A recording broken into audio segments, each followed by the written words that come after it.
Boa tarde, o programa Profissão Sucesso começa agora. Olha, você já pensou em ter o seu próprio negócio?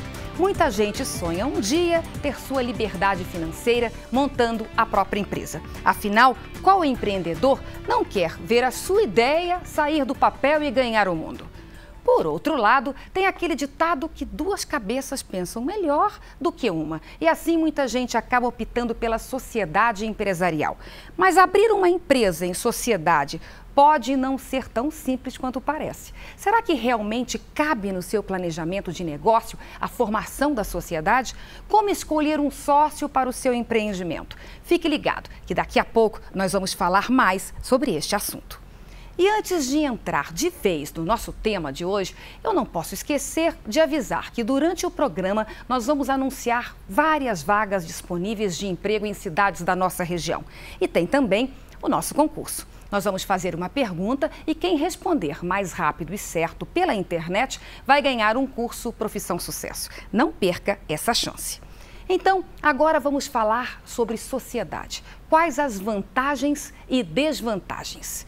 E quem vai nos ajudar a fazer este programa são os alunos do SEBCOC, Unidade Ribeirânia, aqui de Ribeirão Preto. E os nossos entrevistados são eles: José Eduardo da Silveira, sócio da Campes Contabilidade, Éder Fernandes, diretor-geral do Grupo Lua Cheia Eventos, e o analista de negócios do Sebrae São Paulo, Vinícius Agostinho da Nóbrega.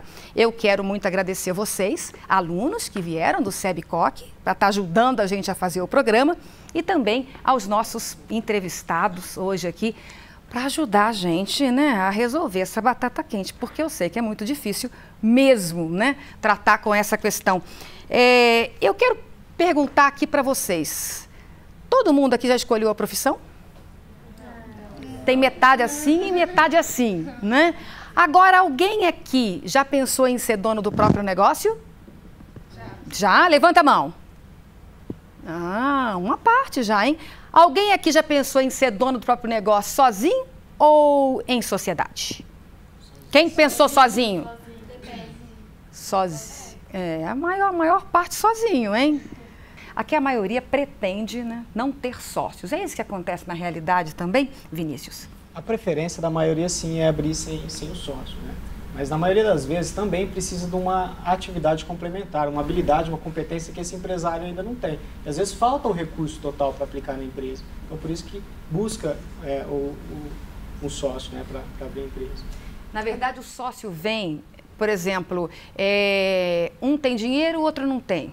Mas um tem iniciativa, o outro não tem. A tentativa de somar, assim, o que um não tem, igual casamento, seria ideal se fosse assim, né? Exatamente. Mas é assim na sociedade também? Exatamente. Tem que procurar aquilo que eu não tenho, né? Se falta alguma coisa, pode ser recurso. Mas o principal são habilidades, competências, né? Às vezes eu tenho mais tino para lidar com o mercado, com a área de vendas, e preciso de uma pessoa mais organizada para me ajudar no negócio. E assim eu divido as tarefas, né? Pego o melhor de cada um e aí juntos acabam tendo mais força do que individualmente. No seu caso, José Eduardo, você tem mais 2 sócios, não é isso? Aí não é mais um, né? Já são 3 nessa história aí, né? Por que vocês optaram por terem sociedade? No caso, o escritório já existia, a gente era funcionário lá. Com o tempo, o escritório foi crescendo e viu a necessidade de agregar mais responsabilidades, dividir a responsabilidade entre outras pessoas. Então, foi necessário buscar outros sócios para juntar o negócio, para a gente conseguir dividir as tarefas, porque... Então, por exemplo, tinha um dono só. Um dono só. E os outros 2 que hoje são sócios eram funcionários? Eram funcionários. Ah, então é um modelo diferente. Esse sócio, na verdade, percebeu que tinha funcionário com potencial e chamou os funcionários para serem donos do negócio também junto? Exatamente isso que aconteceu. Ele tinha um negócio próprio, tocava sozinho, com o tempo viu que estava ficando difícil a manutenção sozinho e quis dividir a responsabilidade com os outros empregados. Um exemplo interessante. Você, então, era funcionário e se transformou sócio. Exatamente, Como é que eu era funcionário. O que está melhor?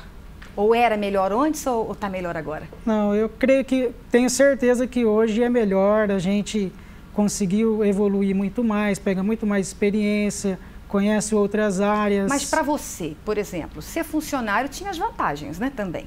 Tinha vantagem, lógico. Fechava a porta às 6 horas. Esquece os problemas e vai para casa. E hoje? Hoje não. Hoje a gente é o primeiro a chegar e o último a sair. E tem todo, depois que o escritório fecha, pensar em tudo que a gente precisa fazer para amanhã, ver as responsabilidades, verificar toda a tarefa para o andamento do bom negócio a gente conseguir seguir. Que amanhã todo mundo está de volta, tem que estar tudo bem preparado, com o clima em perfeito estado para os funcionários dar sequência no trabalho deles. Então essa parte, esse planejamento fica tudo com os sócios. Né? Mesmo tendo muito mais trabalho, está valendo a pena o que está ganhando mais? Está valendo a pena, com certeza. Ok. Agora, eu quero saber do Éder, porque o Éder está, acho que, na segunda sociedade já, não é isso? Isso mesmo. Já está no segundo casamento empresarial, né? Por quê? O que aconteceu? Conta pra gente o que genericamente, né? Por que você quis ter uma sociedade, terminou e mesmo assim agora está querendo... Entrou em outra? Boa pergunta, Silvana. Na verdade, a primeira sociedade que eu tive é um dos motivos de eu estar aqui hoje e da empresa ter dado muito certo e a base. Porque, na verdade, o que eu vejo é o seguinte, o capitalismo ele é feito por 2 fatores, dinheiro e pessoas. Não adianta nada você ter o dinheiro e não ter as pessoas, e também não adianta você ter as pessoas e não ter o dinheiro. Esse conjunto, ele acaba sendo o benefício.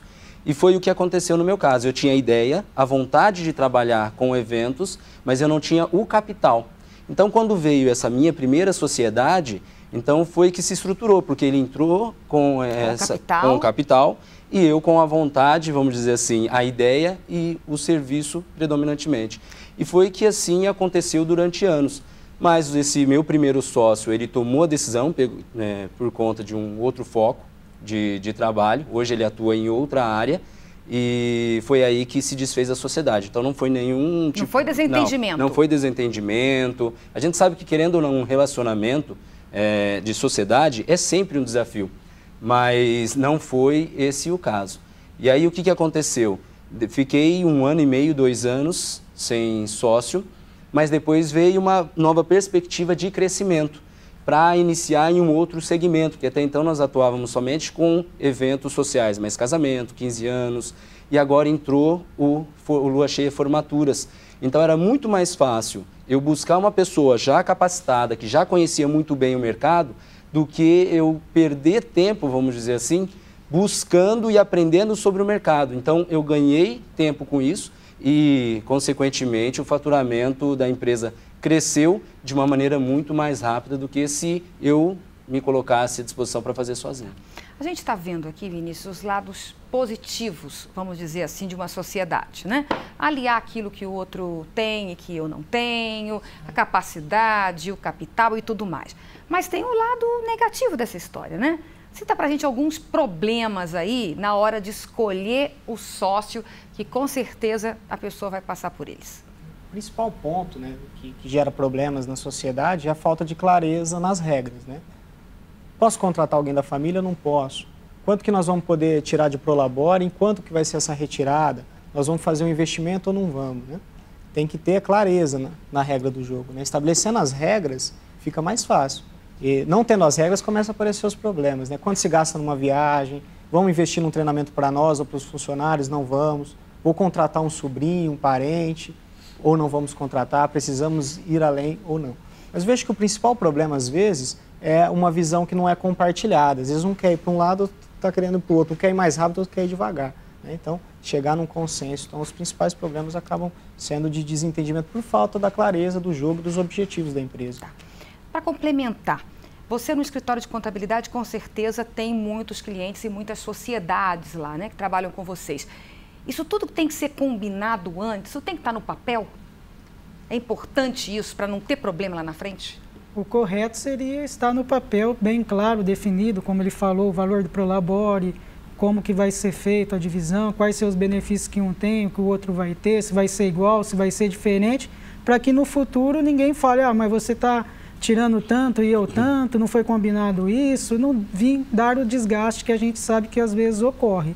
Estando claro, às vezes, com certeza não vai ter nenhum problema, todo mundo sabe. Ou vai ter menos? Vai ter menos, pode vir a ter, mas é bem menos. Porque todo mundo já sabe a regra que foi definido e vai seguir aquilo lá.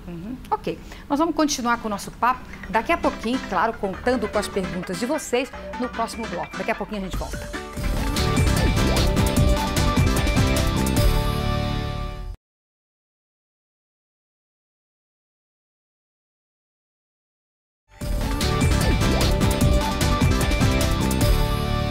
Estamos de volta com Profissão Sucesso. E agora eu quero te dar uma dica muito especial. Que tal conhecer o tradicional Centro Universitário Moura Lacerda? Neste ano de 2013, a instituição universitária Moura Lacerda completa 90 anos de história e tradição no ensino, sempre aliados à inovação e à modernidade. E essa história é feita das histórias de cada um que está ou já passou pela instituição. Hoje, alunos e ex-alunos do Moura Lacerda se orgulham de fazer parte de uma instituição pioneira no ensino superior na região, no estado e no país. Fique ligado no site www.mouralacerda.edu.br e nas redes sociais do Moura Lacerda, facebook.com/Moura Lacerda, e saiba tudo o que está acontecendo nos cursos de graduação, pós-graduação e mestrado. Conheça uma das 3 unidades, converse com os coordenadores de curso e saiba mais sobre a carreira e a profissão que te esperam no futuro. Moura Lacerda, 90 anos, quem continua essa história é você.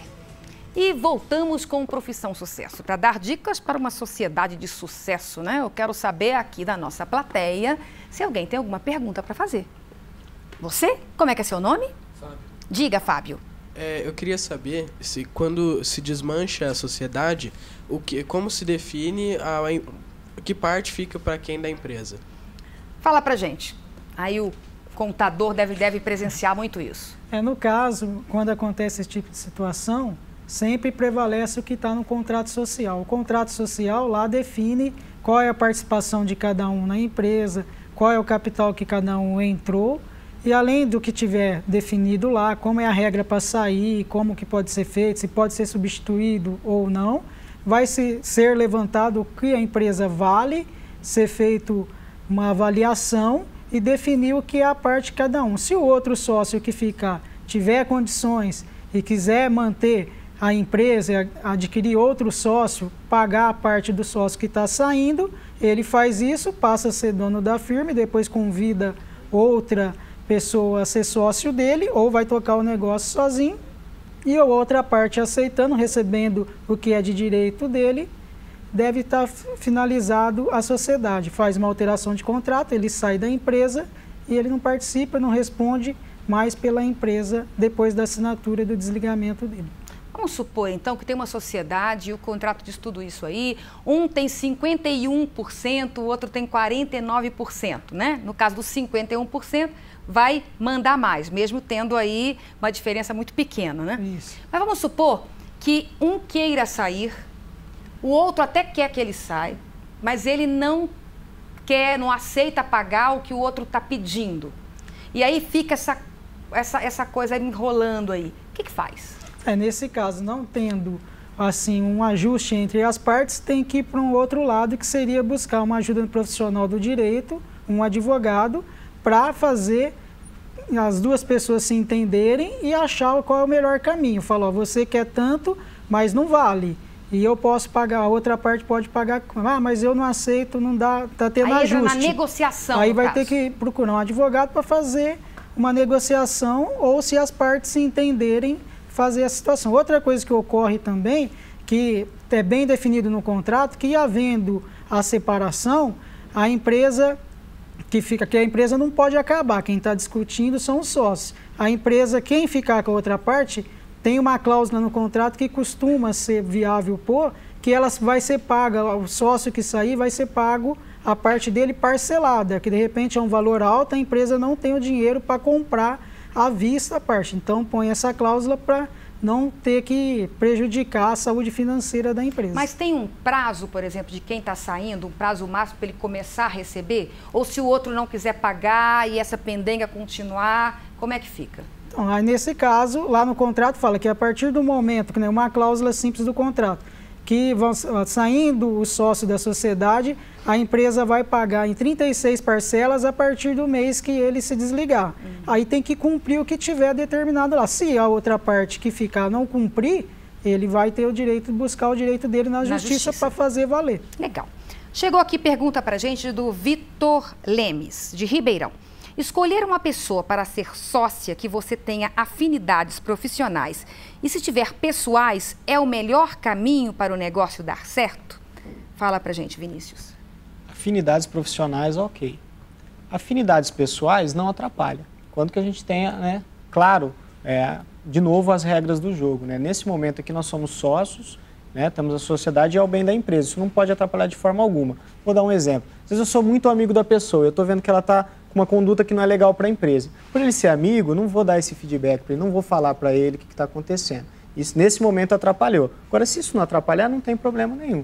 Tem que trabalhar mesmo com profissionalismo, né? O importante é conversar muito sobre isso, né? Sempre. O diálogo sempre é a melhor solução, né? Para chegar num consenso. Mais alguma pergunta? Você, teu nome? Juliana. Quais são os problemas que os sócios podem ter em uma sociedade?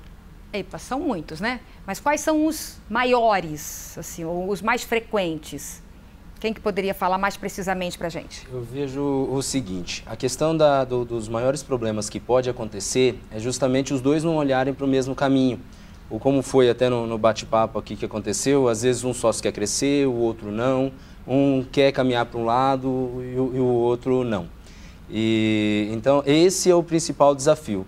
Por isso que às vezes a conversa, sentar para fazer planejamentos juntos, definir claramente aonde quer chegar e de que forma quer chegar, sempre os dois. Porque senão vem sempre de uma parte e a outra também se sente desencorajada ou desmotivada para seguir aquele planejamento, porque ele se viu fora na hora de fazer aquele planejamento. De definir. Até pegando carona aí no que você falou, chegou uma pergunta do Mike Vieira de Bauru.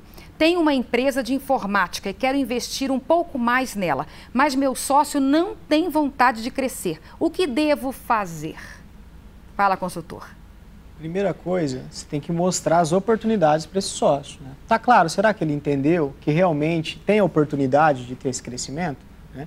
Feito isso, né, se não chegou num consenso, tem que tentar sensibilizar ele. Se não sensibilizou, aí parte de tomar uma decisão, né? Hoje você quer ir para uma outra área, aumentar essa empresa, abrir uma outra empresa, mas a gente sempre fala que o consenso é a melhor das partes, né? De vocês caminharem juntos. Às vezes se aquilo estiver incomodando muito, melhor é separar. Melhor é separar. Você está com uma visão muito maior do que o seu sócio hoje quer, você pode, sem dúvida, andar sozinho, né? Ok. Gente, mais um breve intervalo, daqui a pouco a gente volta.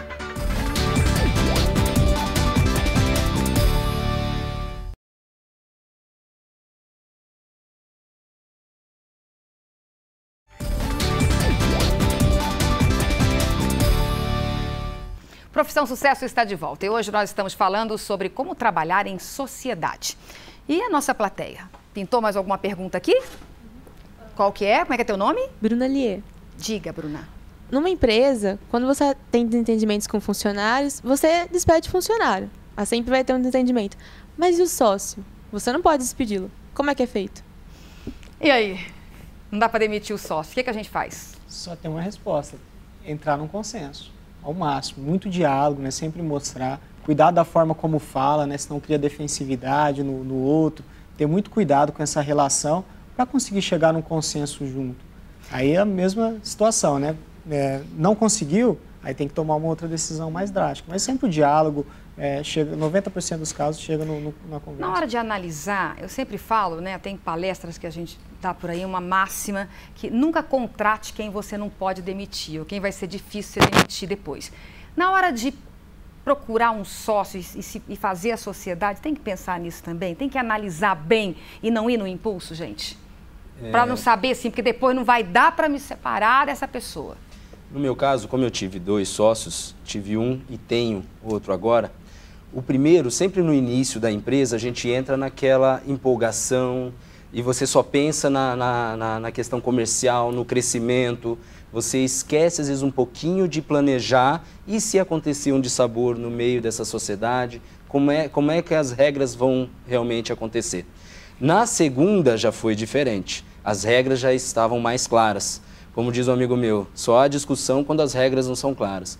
Então, dessa vez, a gente já atuou de uma maneira diferente e a gente percebe que, com isso, a sociedade está fluindo com muito mais tranquilidade e objetividade por já saber as regras de cada um, até onde um pode ir ou não. E, se porventura acontecer algo na frente, as regras já estão determinadas também de como fazer. O sucesso e os negócios, né, não tem lugar para amadores, né?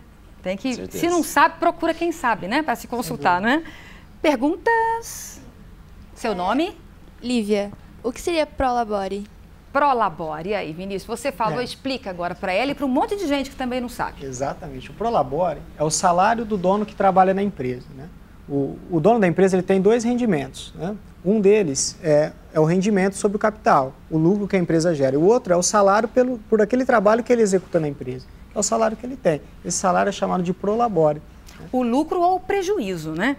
E aí, no caso de uma empresa que estiver começando, que não tiver dinheiro ainda para ter Prolabore, mesmo assim, ele tem que reservar esse valor para ele quando está começando um negócio? É importante isso? Por mais que ele não tire, ele tem que contabilizar aquilo como um prejuízo, né?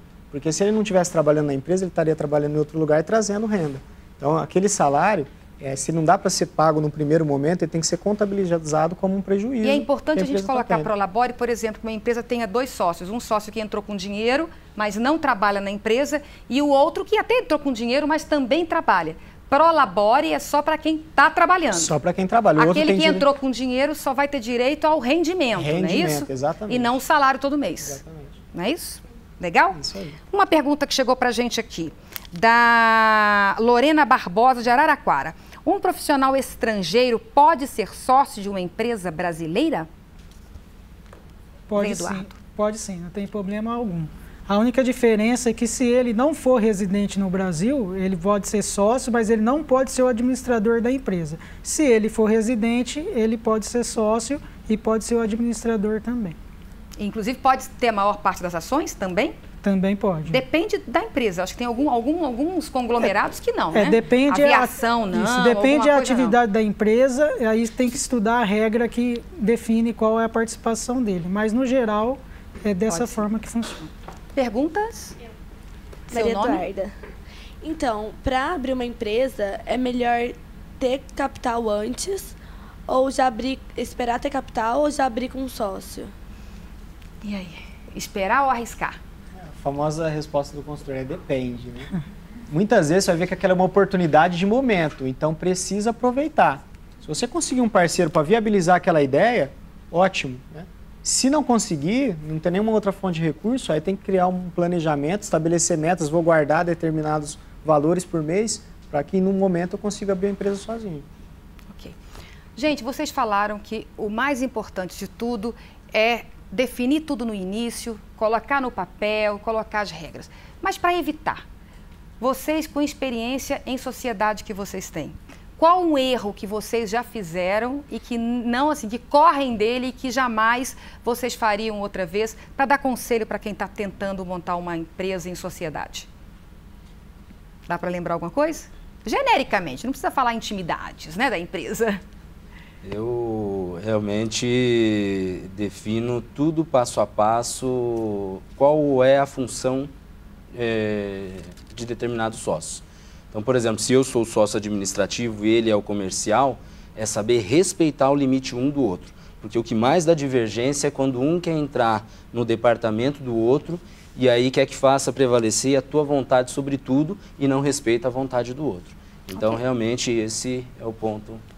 E você? No caso, assim, a gente não teve nenhuma dificuldade de gerar a sociedade, de ficar no dia a dia com ela.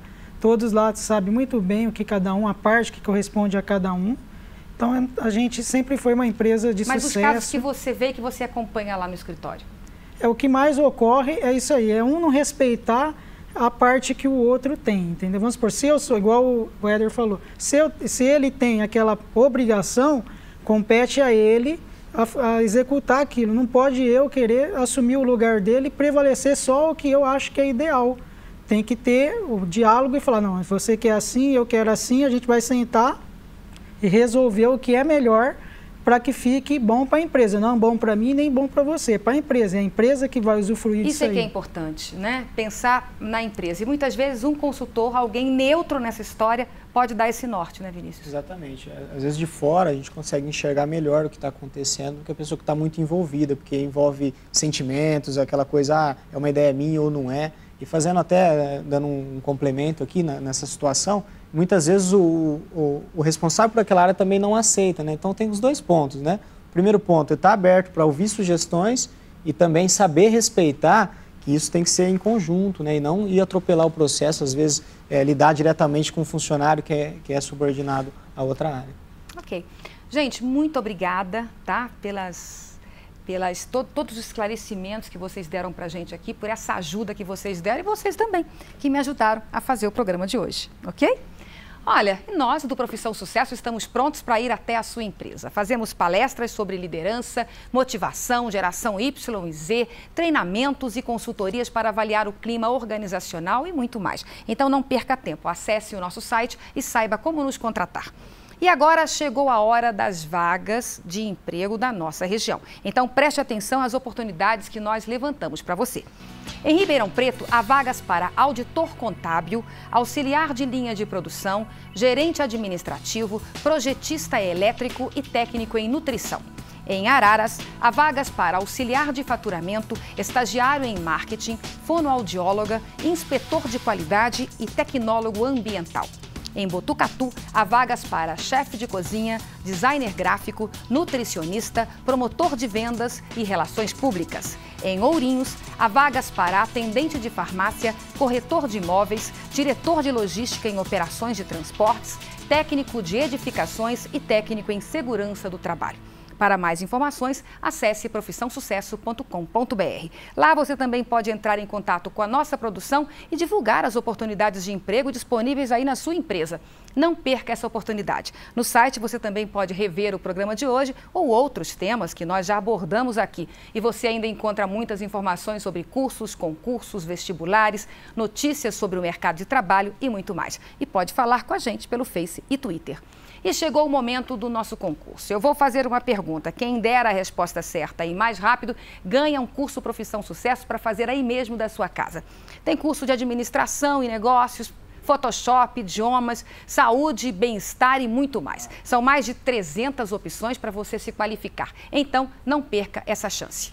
Hoje os nossos entrevistados falaram sobre como montar uma sociedade empresarial. Então responda, o que mais foi falado aqui? O que se deve fazer antes de montar essa sociedade? Não perca tempo e acesse agora o profissãosucesso.com.br e dê a sua resposta. Quem for mais rápido e acertar, ganha o curso Profissão Sucesso com direito a certificado. O programa de hoje fica por aqui. Obrigada pelo carinho da sua companhia. Um grande abraço e até sábado que vem, com certeza.